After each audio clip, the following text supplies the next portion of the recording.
पालघर जिल्ह्यातील Boisar railway station अंतर्गत RPF जवानांकडे सर्वसामान्यांना लूटमार करण्याचा धंदा जोमात. पोलीस स्टेशन गेलं कोमात. भूषण येथील एमआयडीसी पोलीस स्टेशन अंतर्गत रेल्वे स्टेशनवर लुटारूंची संख्या मोठ्या प्रमाणात वाढत आहे. काही दिवसांपूर्वी एका सामाजिक कार्यकर्त्याने हे फोटो घेतला आणि हा फोटो एवढा व्हायरल झाला की या कर्मचाऱ्याला हे जे पैसे घेतोय हे घेण्याचा अधिकार आहे का, कारण तो वर्दीवर आहे. वर्दीवर असलेला पोलीस आरपीएफ असो यांना पैसे घेणे योग्य वाटतं का? बोईसरच्या रस्त्यांवर देखील ट्रॅफिक पोलिसांचे असेच पैसे घेण्याचे धंदे आहेत. त्यापासून चारोटी नाक्यावरील देखील पोलिसांची अशीच लुटमारीचा धंदा आहे, परंतु त्यांना आळा घालणारा कर्तव्यदक्ष अधिकारीच कोणी नाही.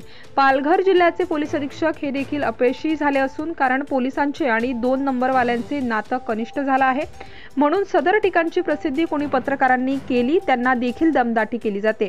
समाजसेवकांनी केली त्यांना देखील दादागिरीने केले जाते. कारण पालघर जिल्हा आदिवासी जिल्हा असल्यामुळे वर्दीवाले आपला दुरुपयोग करीत आहेत. म्हणून अशा पोलिसांची जर कोणी छायाचित्र दाखवले तर वरिष्ठ अधिकाऱ्यांनी त्यांची सखोल चौकशी करावी व त्यांना आमच्यावर गुन्हे दाखल करावे अशी मागणी पालघर जिल्ह्यातील सर्वसामान्य नागरिक करत आहेत.